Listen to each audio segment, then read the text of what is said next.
Hello friends, कैसे हैं आप सब। मैं वंदना मेरे चैनल में आपका स्वागत करती हूँ। आज हम जो रेसिपी बनाने वाले हैं वो टेस्टी और यम्मी तो है ही साथ सेहत से भरपूर है।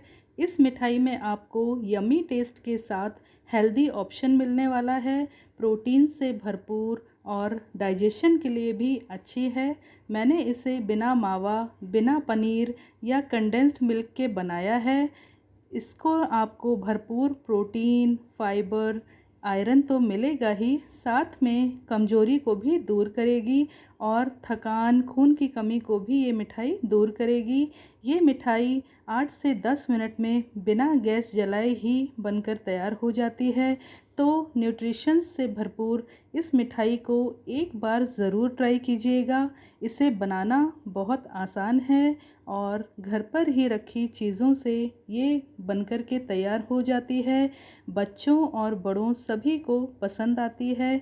तो चलिए बनाते हैं स्वाद और सेहत से भरपूर ये हेल्दी, यमी और टेस्टी सी मिठाई। तो इस मिठाई को बनाने के लिए हमें चाहिए 1 कप रोस्टेड चने, जो मार्केट में आपको ईज़िली अवेलेबल हो जाते हैं।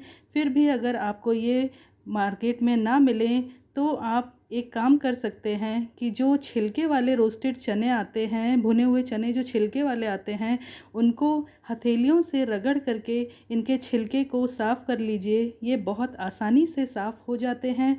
इसी तरीके से आप इनको रगड़ करके साफ़ कर लीजिए और इनको फटक करके साफ़ कर लीजिए। तो इनके जो छिलके हैं वो एक तरफ हो जाते हैं और चने एक तरफ हो जाते हैं। इस तरीके से भी आप चने ले सकते हैं।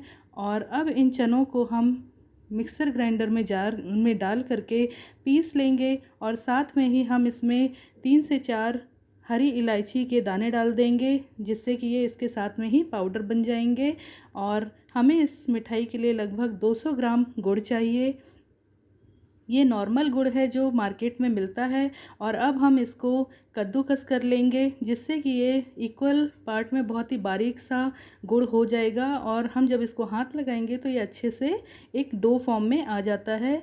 फिर भी अगर आप इसको ग्रेट नहीं करना चाहते हैं तो आप इसको हाथों से भी इस तरीके से छोटे छोटे टुकड़ों में तोड़ करके, मसल करके आप इस गुड़ को डो फॉर्म में ला सकते हैं। ये देखिए, ये इस तरीके से भी बहुत आसानी से हो जाता है। आपको जो भी तरीका पसंद है आप गुड़ को उस तरीके से बारीक कर लीजिए। और बारीक करने के बाद हम इसमें कोकोनट मिलाएंगे। मैंने ये जो नारियल है उसको फ्रेशली ग्रेट कर लिया है और ये लगभग आधा कप है।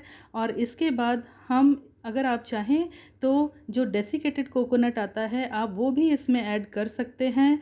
और इसमें कोकोनट ज़रूर ऐड कीजिएगा, इसका टेस्ट बहुत ज़्यादा इन्हेंस हो जाता है इस मिठाई का कोकोनट डालने से। और इसके बाद मैंने ये लगभग 15-16 काजू और 15-16 ही बादाम ले लिए हैं और इनको भी हम पाउडर फॉर्म में बना लेंगे और इसमें मिक्स कर देंगे। और इसके बाद जो रोस्टेड चने हमने लिए थे उनका पाउडर बना लिया है और वो भी इसमें मिक्स कर देंगे। और इसके बाद अब हमें चाहिए फ्रेश क्रीम, जो दूध से निकली हुई मलाई होती है वो हमें चाहिए, जो कि हम इसमें लगभग 2 चम्मच ऐड कर लेंगे। और इस मिठाई को बनाने के लिए 2 से 3 चम्मच ही मिठाई में मलाई लगती है, लेकिन अभी हम इसमें सिर्फ 2 चम्मच डालेंगे, जिससे कि हमें पता लग जाए। अगर हमें कम लगेगी तो हम इसमें और 1 चम्मच ऐड कर लेंगे। और इसके बाद हम इसमें 2 चम्मच देसी घी ऐड कर लेंगे और इन सभी चीज़ों को हम अच्छे से मिला लेंगे। और मैं इसमें थोड़ा सा 2 चम्मच के करीब बूरा डाल रही हूँ।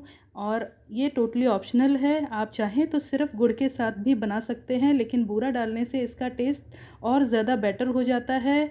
और अगर आप डाल रहे हैं तो बूरा ही डालिए, चीनी पिसी हुई मत डालिएगा, क्योंकि पिसी हुई चीनी डालने से वो दूध के साथ मिलकर के एक लिक्विड फॉर्म में हो जाती है, जिससे कि जो हमारी मिठाई है वो गीली हो सकती है। इसलिए चीनी बिल्कुल मत डालिएगा, अगर आप चाहते हैं डालना तो बूरा ही डालिए। और इस तरीके से अब मसल के हम इसको अच्छे से डो फॉर्म में ले आएंगे। तो ये देखिए, जो हमारा मिठाई का डो है वो बनकर के तैयार हो गया है। इसी तरीके से मसल करके हमने इसको बिल्कुल स्मूथ कर लिया है और सभी चीज़ें अच्छे से मिक्स हो गई हैं। और अब इसके बाद हम एक प्लास्टिक का कंटेनर ले लेंगे। वैसे तो अगर आपके घर में कोई मेहमान आ जाए, आपके पता ना हो, आपके घर में मिठाई भी ना हो, तो आप 8 से 10 मिनट में झट से ये मिठाई बना करके तैयार कर लेंगे और किसी को पता भी नहीं लगेगा कि ये आपने घर पर इतनी आसानी से बनाई है। इस तरीके से मैंने एक प्लास्टिक का कंटेनर ले लिया है। इसको और ज़्यादा हेल्दी बनाने के लिए मैंने इसमें नीचे पम्पकिन सीड्स और मेलन सीड्स बिछा दिए हैं। आप चाहें तो कोई और ड्राई फ्रूट्स भी इसमें नीचे डाल सकते हैं। ये डेकोरेशन के लिए ही है। और इसके बाद अब हम इन्हें जो मिठाई का डो बनाया है वो इसमें इक्वली फैला लेंगे, बिल्कुल इसी तरीके से, और हाथों से अच्छी तरह से प्रेस कर लेंगे। पूरा डो हमें बॉटम में फैलाने के बाद हम इसको हाथों से प्रेस करके एकदम इक्वल और स्मूथ कर लेंगे। तो ये देखिए, जो हमारा डो है वो एकदम स्मूथ हो गया है। और अब हम इसको 15-20 मिनट के लिए ऐसे ही छोड़ देंगे रूम टेम्परेचर पर, ताकि ये अच्छे से सेट हो जाए। और लगभग 15 मिनट के बाद हमारा जो ये मिठाई है वो सेट हो गई है। और अब हम इसको प्लेट पर निकाल लेंगे। इस कंटेनर को उल्टा करके हम इसको टैप करेंगे तो ये आसानी से निकल जाएगी। और अगर आपको लगता है कि शायद ये नहीं निकलेगी, तो आप एक बटर पेपर पर घी लगा करके पहले उसको कंटेनर में बिछा लीजिए। उसके बाद आप इस डो को उसमें डाल सकते हैं। और इसको अब मैं कट कर रही हूँ। तो हमारी ये मिठाई बनकर के तैयार हो गई है। और आप इसको लड्डू फॉर्म में, पेड़े, बर्फ़ी, किसी भी शेप में बना सकते हैं। ये बहुत ही सॉफ्ट और यमी है और बहुत ज़्यादा हेल्दी भी है। तो एंजॉय कीजिए इस मिठाई को। वैसे तो राजस्थान में स्पेशली ये तीज पर बनाई जाती है। तीज माता को इसी का भोग लगाया जाता है। और वैसे तो आप इसे कभी भी बना करके खा सकते हैं। आपको ये मिठाई कैसी लगी कमेंट करके ज़रूर बताइएगा। आप इस मिठाई को फ्रिज में लगभग 1 महीने के लिए स्टोर करके रख सकते हैं। ये ख़राब नहीं होती है। तो अगर आपको मेरी आज की ये रेसिपी अच्छी लगी है तो लाइक कीजिए, फ्रेंड्स और रिलेटिव्स के साथ में शेयर कीजिए, और मुझे सपोर्ट करने के लिए मेरे चैनल को सब्सक्राइब कीजिए। तो फिर मिलते हैं एक नई और इंटरेस्टिंग रेसिपी के साथ। तब तक के लिए बाय बाय। और इस तरीके की मिठाई बना करके एक बार ज़रूर एंजॉय कीजिए। ये बहुत ज़्यादा यम्मी और हेल्दी मिठाई है।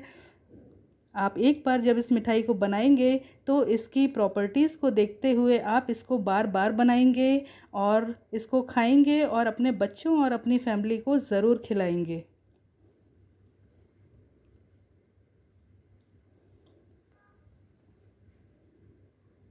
ये मिठाई बहुत आसानी से बनकर के तैयार हो जाती है।